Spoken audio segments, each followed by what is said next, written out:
Episode की शुरुआत में दिखाया जाता है, स्टोरी वहीं से स्टार्ट होती है जहां इंची की माँ उसे बता रही होती है कि 24 साल में एक बच्चे को चुना जाता है और फिर जब वो 24 साल का हो जाता है तो फिर उसे कुर्बानी देनी होती है। पास्ट की बातें बताई जाती दिखाते हैं कि इंची के मम्मी पापा दोनों ही अग्नि जलाने की कोशिश कर रहे होते हैं, लेकिन वो जल नहीं रही होती है। वो लोग कहते हैं शायद पक्षी इस बार कुर्बानी नहीं चाहता। तभी चाचा वोंग कहते हैं कि ये क्या बात हुई, 8 साल हो गए हैं। 8 साल बहुत ज़्यादा वक्त होता है किसी रक्षक को गए हुए। अब हमें हमारी रक्षा के लिए सुशांत ने कहा था कि इस बार जो पक्षी रक्षक चुनेगा वो आखिरी रक्षक होगा। तब सब लोग कहते हैं कि ऐसा नहीं हो सकता है। तभी अचानक पीछे से यिंगची निकल के आता है। उसके माँ बाप उसे रोकने की कोशिश करते हैं, लेकिन वो नहीं रुकता और जाकर उस पक्षी के पंख को छू लेता है। वो अग्नि भड़क जाती है और वो जलने लग जाता है और पक्षी जिंदा हो जाता है। सब लोग कहते हैं कि ये तो कमाल ही हो गया। तभी चाचा वोंग कहते हैं कि यही है हमारा आखिरी रक्षक, और सारे लोग उसके सामने झुक जाते हैं। उसकी माँ बताती है कि हम क्या कर सकते थे, पक्षी ने तुम्हें चुन लिया। अब हमारे हाथ में नहीं था। तुम्हारे बाबा मुखिया थे, लेकिन फिर भी हम कुछ नहीं कर पाए। इंची बेहोश हो जाता है, उसे घर ले आते हैं। तब उसका पापा कहता है कि मैं कुछ भी हो जाए अपने बेटे को कुछ नहीं होने दूंगा, मैं उसे ज़रूर बचा लूँगा। तभी इंची उठ जाता है और अजीब सी हरकतें करने लगता है। उसकी ताकत जाग जाती है। उसका पापा कहता है कि ये क्या हो गया। उसकी माँ भी कहती, घबरा जाते हैं दोनों और उसे पकड़ने लगते हैं, लेकिन वो उसकी ताकत जाग गई होती है और वो पत्थर नष्ट करने के लिए रवाना हो जाता है। उसके पीछे पीछे दोनों भाग कर जाते हैं। वो गुफा में पहुंचता है। वहाँ पक्षी उसे बुला रहा होता है। वो पक्षी एक जादुई घेरा बनाता है और उसके अंदर इंची चला जाता है। उसके साथ उसका पिता भी चला जाता है और दोनों पहुंचते हैं गुफा में। गुफा में जाने के बाद इंची उस पत्थर को नष्ट करने के लिए अपनी पूरी ताकत लगा रहा होता है। तभी उसके पापा वहाँ आ जाते हैं और उसको बचाने के लिए बीच में आ जाते हैं और वो खुद मर जाते हैं और उसे धक्का मार देते हैं वहाँ से। फिर उसकी माँ बोलती है कि अगर उस वक़्त तुम्हारे पिता ने तुम्हें वो पत्थर नष्ट करने दिया होता तो शायद आज इतनी बड़ी बात होती ही नहीं, इतना सब कुछ नहीं होता और वो भी ज़िंदा होते। तो लेकिन उन्होंने अपना फ़र्ज़ निभाते हुए तुम्हारी जान बचाई और ख़ुद को कुर्बान कर दिया। ये बात मैंने किसी को नहीं बताई, ये बात मैंने हमेशा सबसे छुपा के रखी। उसकी माँ कहती है कि वो एक बाप की मजबूरी थी। अगर हमने उस वक़्त ऐसा नहीं किया होता तो आज शायद तुम्हारी शक्तियाँ पूरी होती और शायद वो पत्थर भी नष्ट हो चुका होता। तो इंची कहता है कि शायद पक्षी ने मुझे गलत इंसान को चुन लिया। तो उसकी माँ कहती है नहीं, पक्षी एक दैविक पक्षी है और वो कभी किसी गलत इंसान को नहीं चुन सकता। अब चुआन जी ने बताया था तो तुम ही हो हमारे आखिरी रक्षक। अब तुम्हें ही करना होगा और उस पत्थर को नष्ट करना होगा। वो अपनी माँ से कहता है कि मुझे माफ़ कर दो माँ, मैं तुम्हारी अब और कोई सेवा नहीं कर पाऊँगा, क्योंकि अब मुझे उस पत्थर को नष्ट करना ही है। और जाते जाते कहता है कि यंगनान को कुछ मत बताना, उसे कभी पता नहीं चलना चाहिए और आप उसे कुछ भी नहीं बताएंगी। और वो जाते हुए ये भी सोचता है कि माँ बाबा अब मुझे ही सब कुछ खत्म करना होगा। इनमें तई और मिचिंग मिलके यंगनान को बता रहे होते हैं कि उसे किस तरह बाईगुई से अपने प्यार का इजहार कर देना चाहिए। उसे बता देना चाहिए कि वो उसे कितना पसंद करती है। तब रात हो जाती है। फिर बाईगुई आता है तो मिचिंग और तई उसको बोलते हैं कि देखो आज चाँद कितना अच्छा लग रहा है ना। तो कहता है पहले की तरह ही तो लग रहा है। तो वो बोलते हैं कि नहीं नहीं, देखो बहुत ही सुंदर लग रहा है और जंगल में तुम्हारा कोई इंतज़ार कर रहा है, तुम्हें वहाँ जाना चाहिए।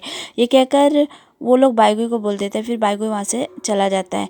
पीछे खड़ा हुआ यिंगची ये सब देख रहा होता है और वो कुछ नहीं बोलता है, बस थोड़ा सा दुखी हो जाता है। बाईगुई जंगल में पहुंच जाता है। वहाँ पर यंगनान जो होती है वो थोड़ा सा मैजिक करके उसको दिखाती है और उसको कहती है कि लंबे अरसे से मैं तुमको पसंद करती हूँ और मैं हमेशा एक ही सपना देखती आई हूँ, जिसमें मैं आग में होती हूँ और तुम मुझे एक बहादुर योद्धा की तरह बचाते हो। मुझे पूरा यकीन है वो तुम ही हो। और ये कहकर वो उसे बताती है कि वो उसे कितना पसंद करती है। बाईगुई भी अब ज़्यादा वक्त ना लेते हुए उसे फॉरहेड पे किस कर देता है और बोलता है कि मैं भी अपनी फीलिंग्स अब नहीं छुपा सकता। और वो भी उसको बता देता है कि मैं भी तुम्हें पसंद करता हूँ और तुम्हें बहुत ज़्यादा ही पसंद करता हूँ, तो और इसलिए अब तुम्हें अपना ख्याल मुझसे ज़्यादा रखना होगा। यिंगची सब देख रहा होता है और वो कहता है कि अच्छा ही हुआ यंगनान, अब मुझे तुम्हारा ख्याल नहीं रखना पड़ेगा, कोई है जो अब तुम्हारा ख्याल रख लेगा। बाईगुई यंगनान के साथ बहुत ज़्यादा खुश होता है। वो हमेशा सोचता था कि के लिए कोई नहीं होगा। लेकिन आज वो यंगनान के साथ बहुत ज़्यादा खुश था। वो उसे वही पत्थर का टुकड़ा देता है जो वहाँ रस्सी खींचते टाइम इन लोगों को मिला था। वो उसके 2 टुकड़े कर दिया होता है और एक यंगनान को दे देता है और एक खुद रख लेता है और कहता है यही हमारे प्यार का सबूत होगा और ये हमेशा हम दोनों अपने पास रखेंगे। आगे सीन यहाँ पर कट हो जाता है। अब बाईगुई जो होता है यंगनान को छोड़ने के लिए उसको उसके कमरे तक जाता है। वो बाय बाय उसको बोलता है, लेकिन वो यंगनान कमरे की तरफ जाने लगती, लेकिन पता नहीं क्या सोचती और वापस आकर उसके गाल को किस कर लेती है और वहाँ से चली जाती है। जो बाईगुई होता है वो बहुत ही खुश हो जाता है, लेकिन तभी पीछे से मास्टर आ जाते हैं और वो उसको वहाँ से ले जाते हैं। अगले सीन में शेंशु को में दिखाया जाता है, वहाँ मास्टर बाईगुई पे बहुत चिल्ला रहे होते हैं। वो उसे कहते हैं कि तुमको मैंने कहा था कि वो तितली तुम्हें ही मिलनी चाहिए, लेकिन तुमने मेरी बात नहीं मानी और वो तितली उस यंगनान के पास कैसे चली गई। वो कहता है शायद मुझसे ज़्यादा उस तितली के काबिल यंगनान ही थी। मास्टर बहुत चिढ़ जाते हैं और उसे बहुत सज़ा देते हैं और कहते हैं कि देखो मैं इसे सज़ा दे रहा हूँ तो इसका मतलब है कि अगर यहाँ कोई भी गलती करेगा तो मैं उसे माफ़ नहीं करने वाला। वो उसे बहुत मारते हैं, इतना कि वो पूरी तरह से खूनाखूनी हो जाता है। सारे शिष्य माफ़ी हाथ जोड़ कर बैठ जाते हैं और कहते हैं कि मास्टर माफ़ कर दीजिए, मास्टर माफ़ कर दीजिए, लेकिन मास्टर नहीं रुकते हैं। अगले सीन में बाईगुई को दिखाते हैं ची के साथ। वो पहाड़ पर होता है और वो वापस सुशान जाने वाला होता है, लेकिन उसे बहुत दर्द हो रहा होता है। तो ची उसकी मदद करती है और उसे पुल पार करवा देती है। फिर वहाँ पर पहुँचकर वो उसको पूछती है कि तुम इतना सह क्यों रहे हो, तुम्हें अपनी गलती मान लेनी चाहिए थी। तो वो कहता क्या तुम मान लेती। तो वो कहती अगर मैं सही होती तो कभी नहीं मानती। तो बोलता है बस समझ जाओ यही बात थी। और वो उसको ये भी बोलती है कि ना तुम इसे छोड़ क्यों नहीं देते हो यहाँ का। तब वो बताता है बाईगुई कि बचपन से ही मुझे मास्टर ने गोद लिया था और मेरे लिए हर चीज़ वही तय करते हैं, चाहे वो अच्छा हो बुरा हो।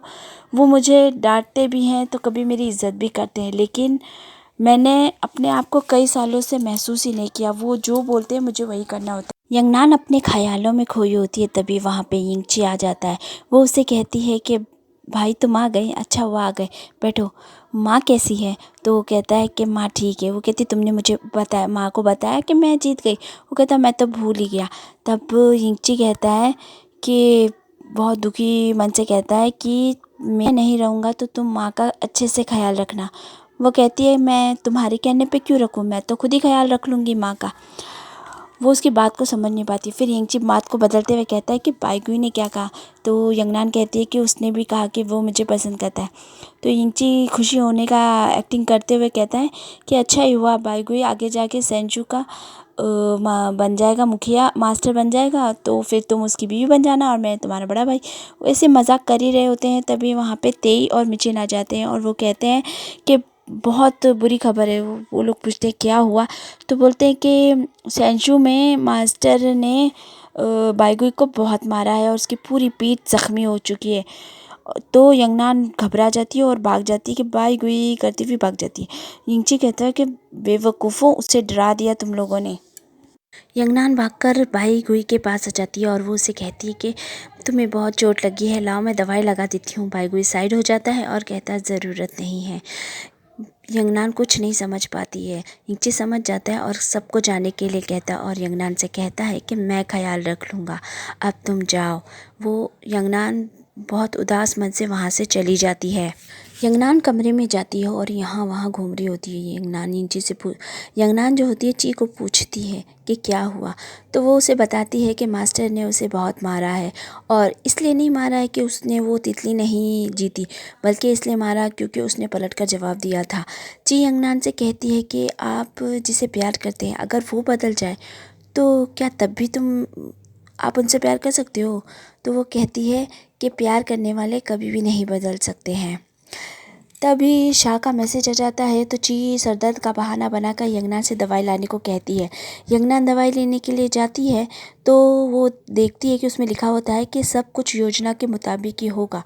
तो यंगनान उसको दवाई ला के देती है, वो खा लेती है दवाई और उसके बाद वो उससे बोलती है कि यंगनान अगर कल कुछ हो जाए तो तुम कहीं जाकर छुप जाना, बाहर मत निकलना। अगले सीन में यिंगची जो होता है बाईगुई से कहता है चलो आओ मैं तुम्हारी मदद कर रहा हूँ, तुम अपने कपड़े खोलो, मैं अपनी अग्नि से तुम्हारे ज़ख्मों को भरने की कोशिश करूँगा।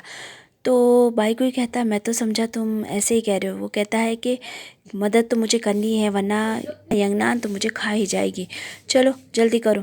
यिंगची बाईगुई के ज़ख्मों को देखकर बहुत ही ज़्यादा दुखी होता है और वो उसे अग्नि से ठीक करने की कोशिश कर रहा होता है। वो उससे पूछता है कि आज तुमने जो यंगनान के साथ व्यवहार किया है वो बिल्कुल भी अच्छा नहीं था। तब बाईगुई उससे पूछता है क्या तुम उसे पसंद करते हो। तो क्या लगता है आपको फ्रेंड्स, यिंगची अपने प्यार का इजहार कर पाएगा?